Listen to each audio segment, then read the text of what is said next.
Hello everyone, my name is Anurag. Welcome to all of you in my YouTube channel. From this tutorial, I'm gonna start a basic stage of Grasshopper.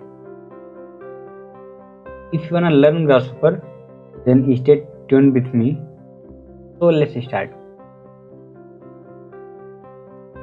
I want to tell you briefly about Grasshopper. Grasshopper is a visual programming language and environment that runs with Rhino 3D application. This program was created by David Rutan at Robert McNeil and Associate. Grasshopper is primarily used to build genetic algorithm. Also, we can make 3D complex shape using Grasshopper components. If you are using Rhino 6 or higher, then you will get it by default. And if you are using an older version of Rhino, then you will have to install it first. Now I'll show you about the Grasshopper user interface. So there are two ways to open Grasshopper. The first one is go to your standard toolbar and click the Grasshopper icon,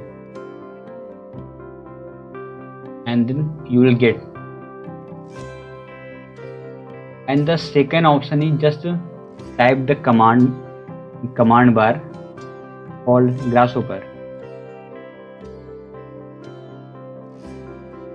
and press the enter and you will get it.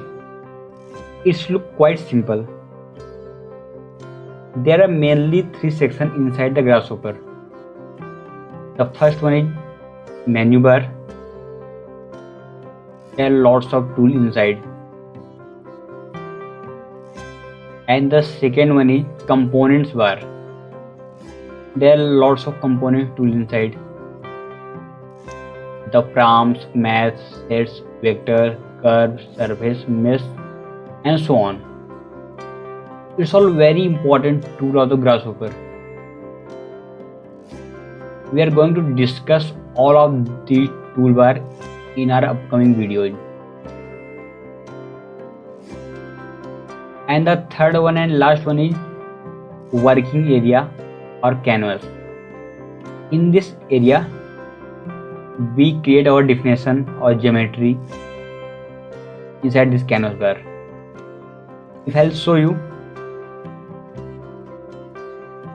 something. I'll make a parameter and also as well as in component.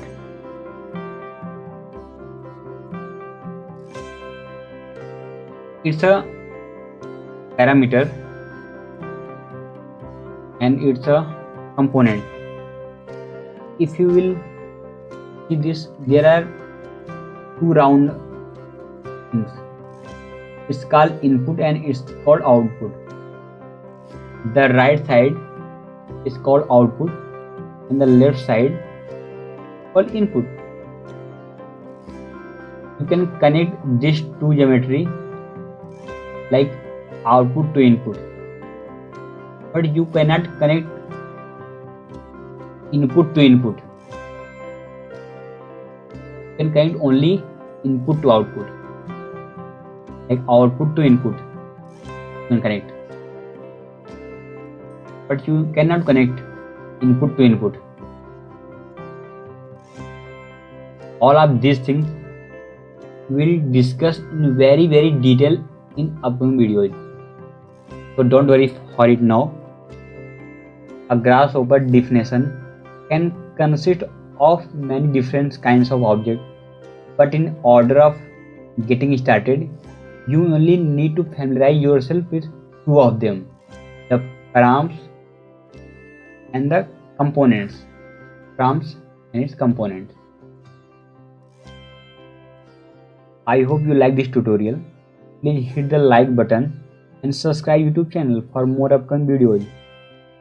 So it was a very basic intro of Grasshopper's user interface as well. If you have any doubt, then ask me in the comment box. I would be happy to answer you. Thanks and see you in the upcoming video.